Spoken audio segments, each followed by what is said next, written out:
அவருடைய சிலுவையின் பாடு, சிலுவையில் சிந்தின ரத்தம் மற்றும் அவருடைய மரணம், அவருடைய உயிர்த்தெழுதினால் மாத்திரமே ஒரு மனுஷனுக்கு பாவ மன்னிப்பு, இவ்வுலகத்தில் வெற்றி வாழ்க்கை மற்றும் நித்திய ஜீவன் எல்லாம் உண்டாயிருக்கிறது.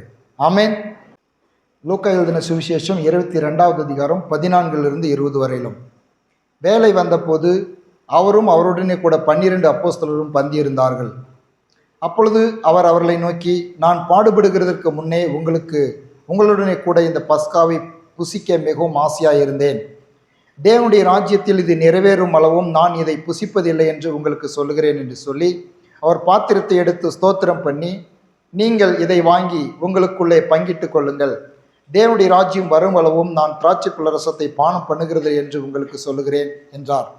பின்பு அவர் அப்பத்தை எடுத்து ஸ்தோத்திரம் பண்ணி அதை பிட்டு அவர்களுக்கு கொடுத்து, இது உங்களுக்காக கொடுக்கப்படுகிற என்னுடைய சரீரமாயிருக்கிறது, என்னை நினைவு கூறும்படி இதை செய்யுங்கள் என்றார். போஜனம் பண்ணின பின்பு அவர் அந்தப்படியே பாத்திரத்தையும் எடுத்து கொடுத்து, இந்த பாத்திரம் உங்களுக்காக சிந்தப்படுகிற என்னுடைய இரத்தத்தினால் ஆகிய புதிய உடன்படிக்கையாயிருக்கிறது என்றார். இயேசு கிறிஸ்து இந்த பரிசுத்த பந்தியை அனுசரிப்பதற்கு அவரே ஆலோசனைகளையும் அறிவுரைகளையும் கூறி போயிருக்கிறார் என்பதை நாம் பார்க்கிறோம். இங்கே 2 காரியங்களை அவர் சொல்லுகிறார். பாடுபடுகிறதற்கு முன்பதாகவே நான் பாடுபட வேண்டும் என்பதை அவரே சொல்லுகிறார். நான் பாடுபடும்படியாய், நான் அடிக்கப்படும்படியாய், நான் பாடுபடும் முன்னே என்று அவர் சொல்லுகிறார். 2வது, நினைவு கூறுங்கள் என்று ஒரு காரியத்தை அங்கே சுட்டி காண்பிக்கிறார். அப்படின்னா என்ன சொல்ல விரும்புகிறார்? நான் படுகிற பாடு, சிலுவையில் நான் படுகிற பாடு, சிந்துகிற ரத்தம் எதற்காக என்பதை ஒரு மனுஷன் நினைவு கூறவில்லை என்று சொன்னால், அதனால் ஒரு மனுஷன் முழுமையாக இயேசு கிறிஸ்துவின் ஆசீர்வாதத்தை பெற்றுக்கொள்ள முடியாது என்பதை இங்கே நினைவுபடுத்துகிறார். பாடுகளையும் அவருடைய மரணம் உயிர்த்தெழுதலையும் நாம் எப்பொழுதுமே நினைவு கூற வேண்டும் என்று சொன்னால், ஒரு மனிதனுடைய வாழ்க்கைக்கு அத்தனை ஆசீர்வாதங்களும் இயேசு கிறிஸ்துவனுடைய பாடு, ரத்தம் சிந்துதல், மரணம் மற்றும் உயிர்த்தெழுதினால் மாத்திரமே உண்டாயிருக்கிறது. அதை நன்றாய் நாம் புரிந்து கொள்ள வேண்டும். அதே லூக்கா 23வது அதிகாரம் 43 நான் வாசிக்கிறேன் பாருங்க. இயேசு அவனை நோக்கி, இன்றைக்கு நீ என்னுடனே கூட பரதீசில் இருப்பாய் என்று மெய்யாகவே உனக்கு சொல்லுகிறேன் என்றார். அப்பொழுது ஏறக்குறைய 6ஆம் மணி நேரமாயிருந்தது. 9ஆம் மணி நேரம் வரைக்கும் பூமி எங்கும் அந்தகாரம் உண்டாயிற்று. சூரியன் இருள் அடைந்தது. தேவாலயத்தின் திரைச்சீலை நடுவில் 2ஆய் கிழிந்தது. இயேசு, பிதாவே, உம்முடைய கைகளில் நாவி ஒப்புவிக்கிறேன் என்று மகா சத்தமாய் கூப்பிட்டு சொன்னார். இப்படி சொல்லி ஜீவனை விட்டார். 100க்கு அதிபதி சம்பவித்ததை கண்டு மெய்யாகவே இந்த மனுஷன் நீதிபரராய் இருந்தான் என்று சொல்லி தேவனை துதித்தான். இயேசு கிறிஸ்துவின் பாடுகளை ஏன் நினைவு கூற வேண்டும் என்று இயேசுவே சொல்லி போயிருக்கிறார் என்று சொன்னால், அவருடைய சிலுவையின் பாடு, சிலுவையில் சிந்தின ரத்தம் மற்றும் அவருடைய மரணம், அவருடைய உயிர்த்தெழுதினால் மாத்திரமே ஒரு மனுஷனுக்கு பாவ மன்னிப்பு, இவ்வுலகத்தில் வெற்றி வாழ்க்கை மற்றும் நித்திய ஜீவன் எல்லாம் உண்டாயிருக்கிறது. ஆமென். ஆகவே தான் ஒவ்வொரு நாளும் நம்முடைய வாழ்க்கையிலே நினைவு கூற வேண்டிய ஒரு சத்தியம். நாம் தேவனை நினைக்கிறோம், நல்லது. கடவுளை நினைக்கிறார்கள் எல்லாருமே. யாரும் இந்த உலகத்தில் தெய்வ பயம் இல்லை என்று சொல்ல முடியாது. எல்லாரும் தெய்வத்தை நினைக்கிறார்கள், கடவுளை நினைக்கிறார்கள்.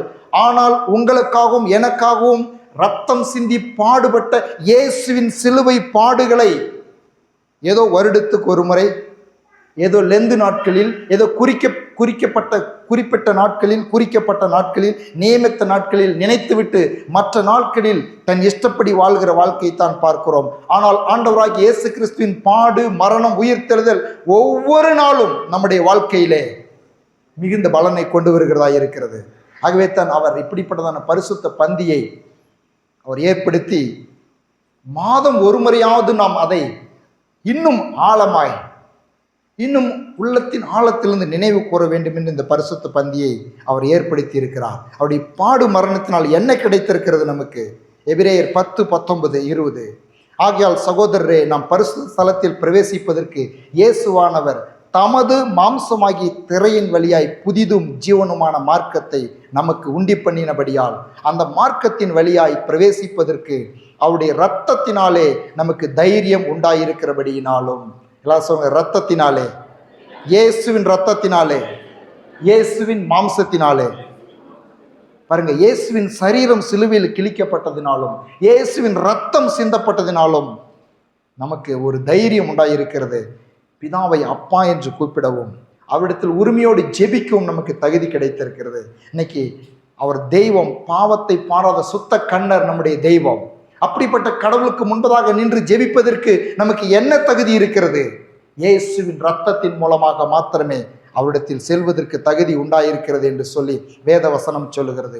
இப்படிப்பட்ட இந்த இயேசு நமக்காய், உங்களுக்காய், எனக்காய் இந்த பாடுபட்ட இயேசு என்ன சொல்லுகிறார்? அவர் பாடுபட்டது மாத்திரமல்ல, ரத்தம் சிந்தின மாத்திரமல்ல, நமக்கு தேவனிடத்தில் போகும் வழியை உண்டாக்கினது மாத்திரமல்ல, அவர் பாடுபட்டு விட்டு, மரித்து விட்டு, உயிரோடு எழுந்து விட்டு, அவ்வளவு வல்லமையுடையவராய் இருந்தாலும் இன்றைக்கு ஒவ்வொரு மனிதனுடைய அவனுடைய விருப்பத்தின்படிதான் அவனுடைய வாழ்க்கையில் அவர் தம்முடைய வல்லமையை வெளிப்படுத்த விரும்புகிறார். வெளிப்படுத்தல் 3:20 சொல்லுகிறது, இதோ வாசற்படியில் நின்று தட்டுகிறேன், ஒருவன் சத்தத்தை கேட்டு கதவை திறந்தால் அவனிடத்தில் நான் பிரவேசித்து அவனோடு போஜனம் பண்ணுவேன், அவனும் என்னோட போஜனம் பண்ணுவான்.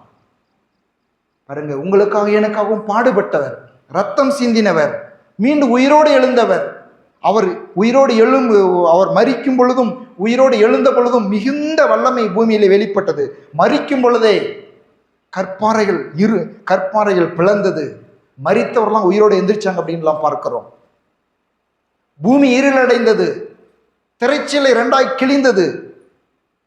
பாருங்க, மகா பரிசுத்த ஸ்தலம் அப்படின்னு சொல்லி தேவாலயத்தில் இருக்கும், திரைச்சீலை இருக்கும். அங்க பிரதான ஆசாரியன் வருஷத்துக்கு ஒரு முறை தான் உள்ள போவானா.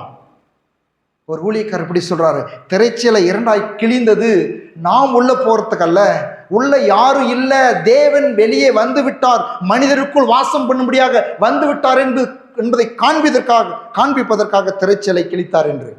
தேவன் வெளியே நம் உள்ளத்தில் தங்கும்படியாய் வந்து விட்டார். ஆனா அப்படி தங்கும்படியாய் உயிரோடு எழுந்த இயேசு பர்மிஷன் கேட்கிறாரு. எவ்வளவு ஒரு நல்ல தெய்வம்! அதுக்குத்தான் கர்த்தர் நல்லவர்னு சொல்றேன் நான். ஆமென், ஹல்லேலூயா. நான் கடவுளாக இருந்தால் என்ன பண்ணணும் தெரியுமா? எட்டி உதச்சிட்டு உள்ளே போய் உக்காந்திக்குவேன், நான் தான் கடவுள், என்னத்தான் நீ வணங்கணும் அப்படின்னு. ஆனால் அவ்வளவு வல்லமையுடையவராய் இருந்தாலும் ஒரு மனிதனுடைய அனுமதியை கேட்கிறார். இதோ வாசற்படியிலே நின்று கதவை தட்டுகிறேன், எனக்கு உன் இருதயத்தில் இடம் கொடுப்பாயா? நான் வந்து வாசம் பண்ணுவேன். இயேசு வந்து நம்ம இருதயத்தில் வாசம் பண்ணாக்கா, என் வாழ்க்கையில் இயேசு தலைவராக இருந்தாக்கா என் வாழ்க்கை எப்படி இருக்கும்? இயேசு நடத்தினாக்கா எப்படி இருக்கும்? இயேசு என் வாழ்க்கை ஓட்டனா எப்படி இருக்கும்? என் வாழ்க்கை மகிமையாக இருக்கும், மேன்மையாக இருக்கும்.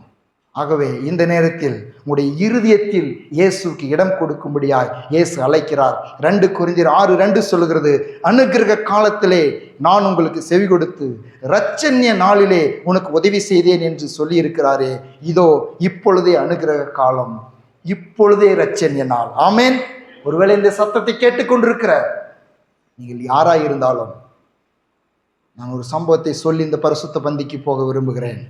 ஒரு மிகப்பெரிய ஒரு செல்வந்தர் இப்படியாக தற்செயலாய் ஒரு கூட்டத்தில் அவர் கலந்து கொள்வதற்கு அவருடைய நண்பர் மூலமாக ஒரு வாய்ப்பு உண்டாக்கப்பட்டது. அங்கே D.L. மூடி என்கிறவர் பிரசங்கம் பண்ணி கொண்டிருக்கிறார். இன்றே உன் இருதயத்தை இயேசுவுக்கு கொடு, இன்றே இரட்சண்ய நாள் என்று சொல்லி இந்த வசனத்தை சொல்லி பிரசங்கித்துக் கொண்டிருக்கிறார். அந்த மிகப்பெரிய இந்த செல்வந்தர், அந்த பணக்காரர் தன்னுடைய டைரியில் எழுதுகிறார், இயேசு என்னைத்தான் கூப்பிடுகிறார், இயேசு எனக்கு தான் அழைப்பு கொடுக்கிறார், இயேசு என் இருதய கதவைத்தான் தட்டி கொண்டிருக்கிறார், என்னோடு பேசி கொண்டிருக்கிறார் என்று சொல்லி எழுதுகிறார்.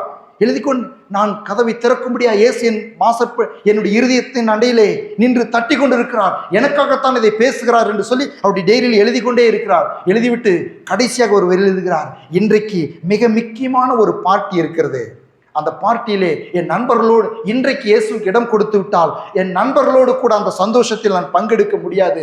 ஆகவே நான் அந்த பார்ட்டியில் கலந்து விட்டு மறுநாள் வந்து அந்த இயேசுக்கு என் இருதயத்தை திறக்கிறேன் என்று சொல்லி அந்த டைரியில் எழுதி வைத்து விட்டு அந்த டைரியை எடுத்து தன்னுடைய வாகனத்தில் வைத்து கொண்டு வேகமாக அந்த பார்ட்டிக்கு கடந்து போகிறார். போகிற வழியிலே அவர் விபத்திலே இடத்திலேயே மரித்து போகிறார்.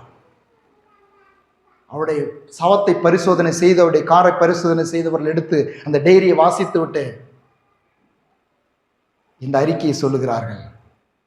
அவருடைய டைரியில் எழுதி, ஆகவே நம்முடைய மரண நாள் எப்பொழுதுன்னு தெரியாது, இயேசு இன்றைக்கு நம் இறுதி தண்டையிலே இருக்கிறார். ஆமென். இன்றைக்கு இரட்சணினால் இயேசுக்கு நம் இருதயத்தில் இடம் கொடுப்போம். அவர் நம்முடைய வாழ்க்கையின் நாயகனாக இருப்பார்.